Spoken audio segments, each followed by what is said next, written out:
But more than being a key life skill dealing with failure, it's a constant threat, failure, to the spiritual life with God. Where is God when I hurt someone else? What happened to God when I failed? Was he looking the other way? Why did God let me down? Isn't being a Christian meant to be a sort of long run on the path to victory? And if that is the case, why sometimes am I on the losing team? Welcome to the God-Centered Life with Josh Moody. Our study today, don't try to stop God. We're taking a look at Acts chapter 5, verses 17 through 42 in a series called The God-Centered Church. Josh Moody is senior pastor of College Church, which is located in Wheaton, Illinois, and we're enjoying a series of sermons from the archives from his previous church assignment on the East Coast. As we move into this series today, it's an inspiring story of the early church, and yet this church is about to hit another bump in the road because, the crew gets hauled off to jail. Josh, how are Christians to face opposition today? Yeah, because we do face it, don't we, all around the world. There are Christians who are being persecuted, their lives are in danger, and even for those of us who live in countries where that isn't at risk, there can be real opposition. I would say that the key is having a big view of God. In the end, those who oppose Christians are opposing God himself. And there are many other elements to it. We need prudence and prayer and Christ-like faithfulness. But when we face challenges, let's keep our eyes fixed on the sheer scale and sovereignty of God. Don't try to stop God. And as we've said a number of times already in this study, Josh, the parallels between this church and what's going on now just keep popping up and are really astounding at how many similarities there are. So we'll find something here that we can sink our teeth into. Let's jump in. Acts chapter 5. Here's Josh. So then, friends, Acts chapter 5 and beginning at verse 17. Then the high priest and all his associates, who were members of the party of the Sadducees, were filled with jealousy. They arrested the apostles and put them in the public jail. But during the night, an angel of the Lord opened the doors of the jail and brought them out. Go stand in the temple courts, he said, and tell the people the full message of this new life. At daybreak, they entered the temple courts as they had been told and began to teach the people. When the high priest and his associates arrived, they called together the Sanhedrin, the full assembly of the elders of Israel, and sent to the jail for the apostles. But on arriving at the jail, the officers did not find them there. So they went back and reported, "We found the jail securely locked with the guards standing at the doors, but when we opened them, we found no one inside." On hearing this report, the captain of the temple guard and the chief priests were puzzled, wondering what would come of this. Then someone came and said, "Look, the men you put in jail are standing in the temple courts teaching the people." And at that, the captain went with his officers and brought the apostles. They did not use force because they feared the people would stone them. Having brought the apostles, they made them appear before the Sanhedrin to be questioned by the high priest. "We gave you strict orders not to teach in this name," he said, "yet you have filled Jerusalem with your teaching and are determined to make us guilty of this man's blood." Peter and the other apostles replied, "We must obey God rather than men." Well, if you're anything like me, Martha Stewart has never been exactly a hero. She made national news for all the wrong reasons, you may remember, a few years ago when she was first accused, then tried, and finally incarcerated, sent to prison for lying to investigators about some stocks that she sold. But now, the happy homemaker herself has bounced back, and she has a net worth of $638 million. She's number 3 behind Oprah Winfrey and Harry Potter author J.K. Rowling on Forbes' list of the 20 richest women in entertainment. Not bad for a jailbird. Failure is something we all must face at some point, and overcome or not. You see, despite the ubiquitous feel-good message of our culture, that is, we're all winners, you and I, there are no losers, we're told. In reality, there are times when we're going to lose. And learning how to do it, whether it be at baseball, or class, or work, is of course a key life skill then. But more than being a key life skill dealing with failure, it's a constant threat, failure, to the spiritual life with God. Where is God when I hurt someone else? What happened to God when I failed? Was he looking the other way? Why did God let me down? Isn't being a Christian meant to be a sort of long run on the path to victory? And if that is the case, why sometimes am I on the losing team? Well, the passage we have in front of us this morning records what could so easily have been total failure. They were sent to jail. They were imprisoned, probably with a horrific 40 lashes minus one that was a brutal kind of scourging. But God took them out of jail. God gave them courage to withstand the authorities' bullying. God gave them joy and perseverance to keep on speaking in the name of Jesus, both publicly and from house to house. God turned failure into victory. It reminds me a little of the story of the members of a church in a Muslim country, which I got to know when I was a missionary out there. And one Sunday, these members of this Christian church were arrested by the secret police who came to the church service and just yanked some of them off to jail, you see. And baseless as their arrests had been, before the next Sunday, they were duly released, having just sort of been intimidated, the authorities hoped. But actually, they returned to church straight again. They didn't stay away. But not only did they return to church, they brought with them some of the people who had been jailed that week with them as well. You know, they'd just been using it as a wonderful evangelistic opportunity. Brought them along to church, won them to Christ. Friends, you see, there are many things like this that can hit us as we go through life. Perhaps it is something more dubious, like Martha Stewart's experience. Perhaps we have done wrong, and we know it. And we're not, as it were, imprisoned righteously. We are imprisoned as a criminal. Or we have messed up, as we say, in some area of our life, and we're living out the consequences of that failure. What then? Can God not only forgive, but also restore? Is there a future for us? Let us not hesitate to say yes.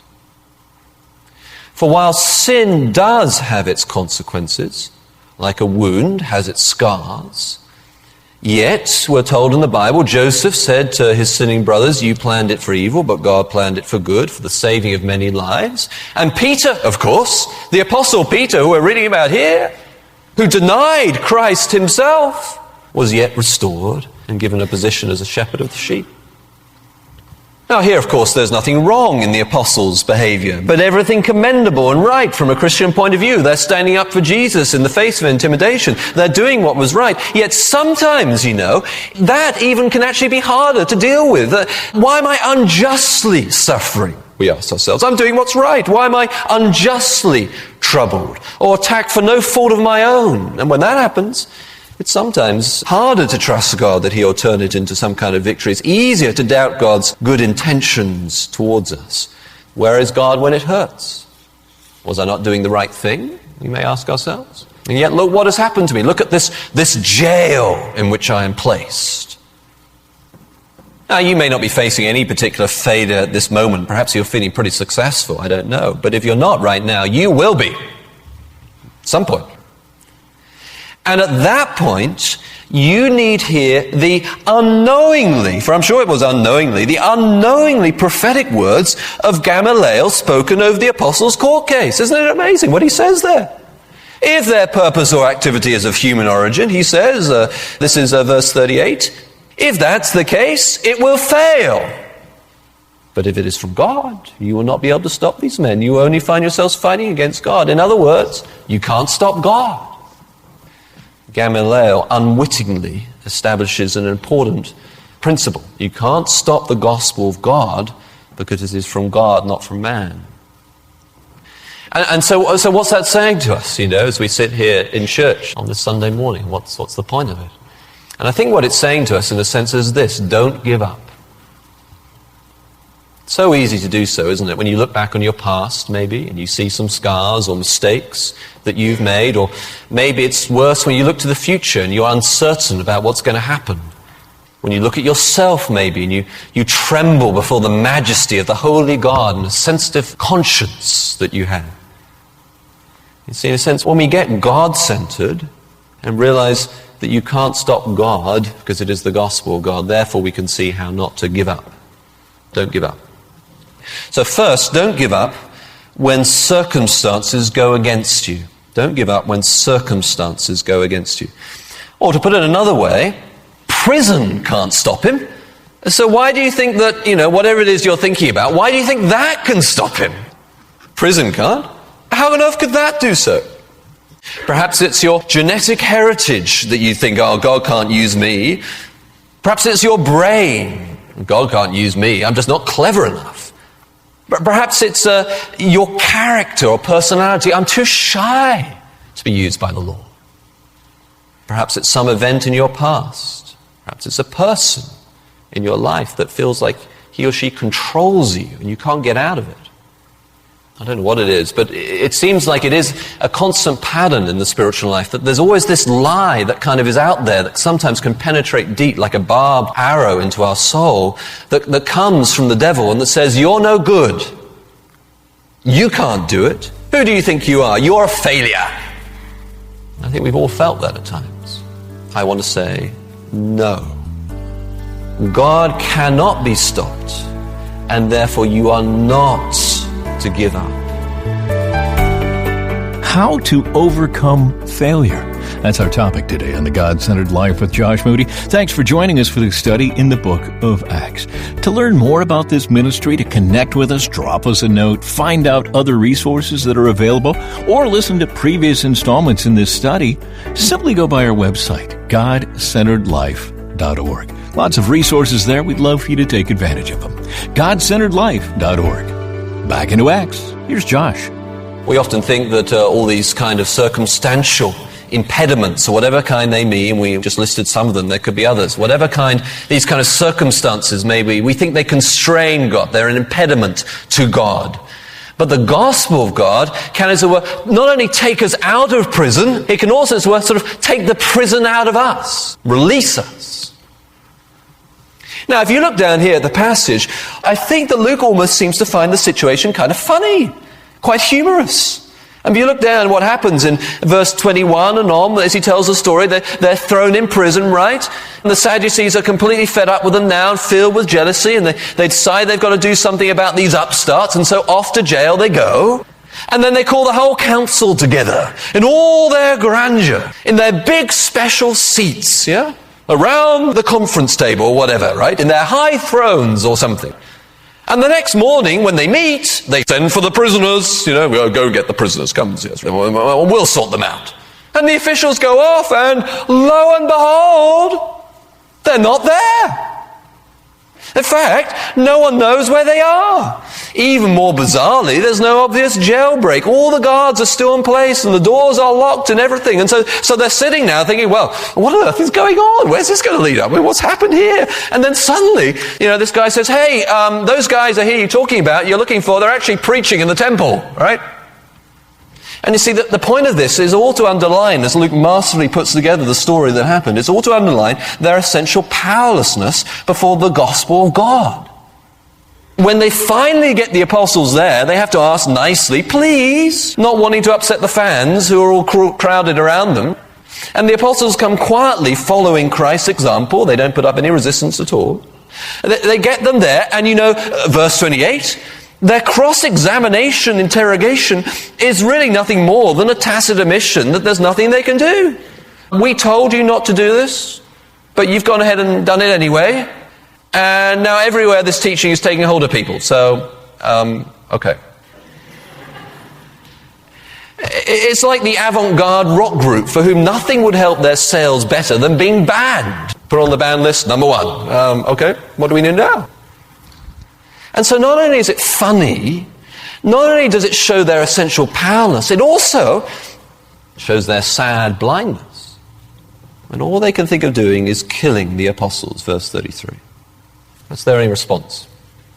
Of course, what's happened psychologically or spiritually is they've moved from passive aggression to judicial aggression to violence. All an expression of a psychological defensiveness because they know they don't have a leg left to stand on. Just kill them. Can't argue against them. You see, we need to think what this is saying about God here. and therefore what it's saying about us not giving up whatever the circumstances may be. I really liked Star Wars, the first Star Wars. I went to see it loads of times. Great stuff. Really cool graphics as well for the time. Fun ideas with the Force and feel the Force, Luke. It was fantastic. And I also liked The Return of the Jedi, though I wasn't too sure about all those dancing wombats with long spears, or whatever they were called. But other than that, I thought they were great. Thank you. Ewoks, there we are, that's it, right. Thank you. Now, for those of you who did better things with your youth than watching Star Wars movies, in the movies there's always this battle between the Jedi Knights and the dark side. And you're never quite sure who's going to win, really, are you? Oh. Is it going to be the dark side or the Empire? You know, and they definitely seem a lot more powerful at times, don't they? When he's wandering around in that big black suit and breathing all kind of funny, like a sort of guy down a phone or something like that. You know? Who's going to win? It's not like that. The dark side has been defeated. The one enthroned in heaven laughs at those who take their stand against the Son of God. Come on.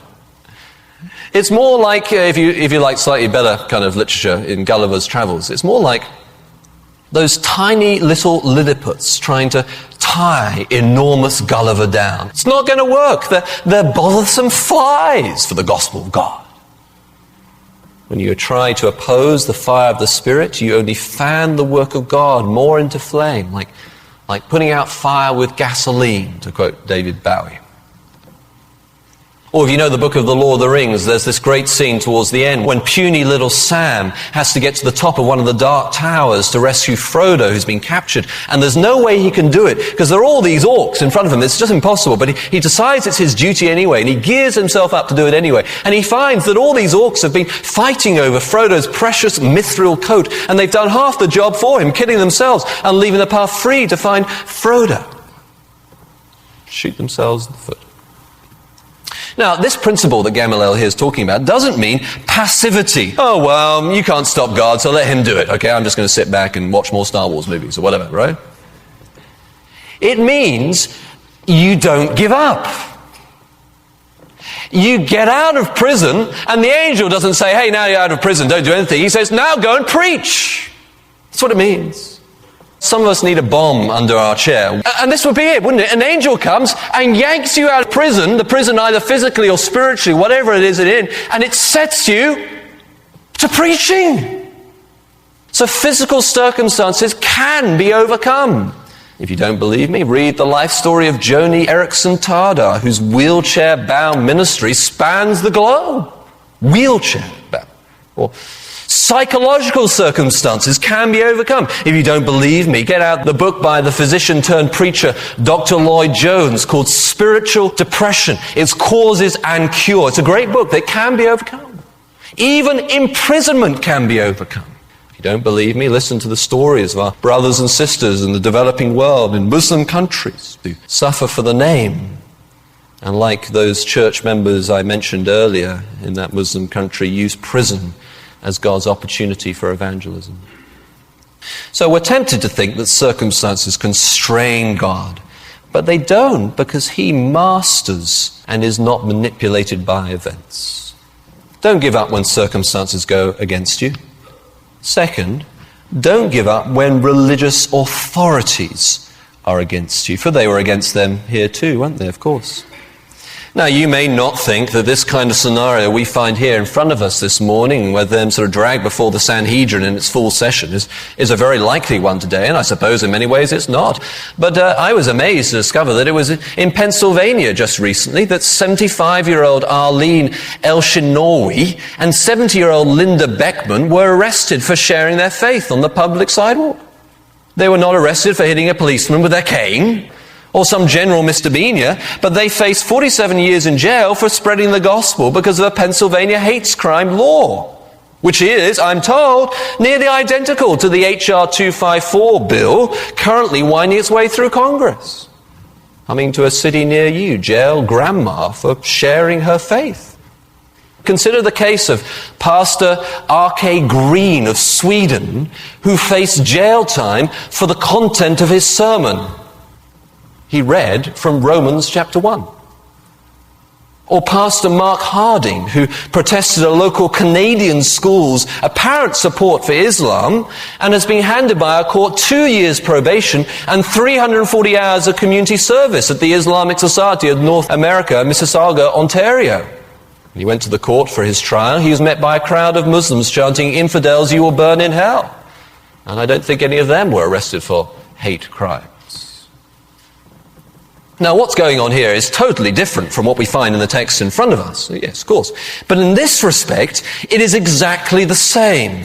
The spirit behind it of official or religious or legal opposition to the preaching of the gospel. These days, it is relativism.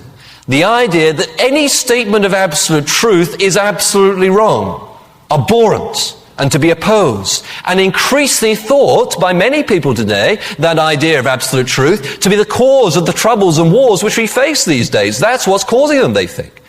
Then it was adherence to traditional Judaism and not facing that Jesus is the Messiah. That's what it was then. And their opposition to the resurrection of Jesus from the dead and always claims to be the Messiah. And so there are dissimilarities, but the dissimilarities there end and the similarities began to pile up. We find, for instance, verse 17, that the apostles' opponents were filled with jealousy. Now, the word for jealousy there could equally well be translated zeal. It's not that jealousy is wrong, but it has both these kind of senses going together. And that's how Calvin prefers it, who knew a thing or two about legal opposition to the gospel as a reformer. And see, the religious authorities here were motivated by a zeal, tinged by jealousy too, of course, but it was motivated by a zeal, a religious fervor. They were defending the truth. They were defending the people whose survival was nuanced relationship with the occupiers Rome. The last thing they needed were some upstarts going around preaching in this name, which they had said, chapter 4, verse 12, is the only name under heaven. Chapter 4, verse 12, salvation is found in no one else, for there is no other name under heaven given to men by which we must be saved. That was the last thing they need. It might stir up all the troubles again and get them to trouble with Rome and all that. There is no other. Give me that name, just that precious name of Jesus. Just say the name of Jesus. But they won't even mention him. We gave you strict orders not to teach in this name. They almost spit it out. This name. You are determined to make us guilty of this man's blood. They won't say Jesus. They won't say the name. And today, you see, with this zeal, people are genuinely worried about those of us who claim absolute truth. They are genuinely worried about it. They are zealously opposing it. We are the bad guys, we who believe that Jesus is the way, the truth, and the life. They look at the government and they fear religious takeover. They do. They look at the world and they associate Muslim fundamentalism with Christian fundamentalism, and anyone who holds to the truth of the Bible is tarred with the same brush. See, in the Christian worldview, there is no conflict between truth and love. In fact, for us, it is only because we believe the Bible is true that we follow it to the extent of loving our neighbor of whatever faith. That's Josh Moody, and this is The God-Centered Life. Quoting, in the Christian worldview, there is no conflict between truth and love. Only because we believe the Bible is true that we follow it to the extent of loving our neighbor of whatever faith. A challenging takeaway from our session today. Thanks for that, Josh. Just enough time to remind you that God-Centered Life is where we're collecting resources, past installments in this Acts study available there, other studies as well. Plus, you can connect with us using the contact page, godcenteredlife.org. Next time we get together, we're going to be exploring the upside of failure. And each day, each ray of sunshine, each drop of rain is a reminder of God's mercy, His patience, His longing that we will grasp the nature of our failure and turn back to Him. We'll continue making our way through the book of Acts when we gather next time. GodCenteredLife.org has resources for you. We'd love for you to take advantage of it, and we'd love for you to join us around God's Word next time right here at The God-Centered Life with Josh Moody.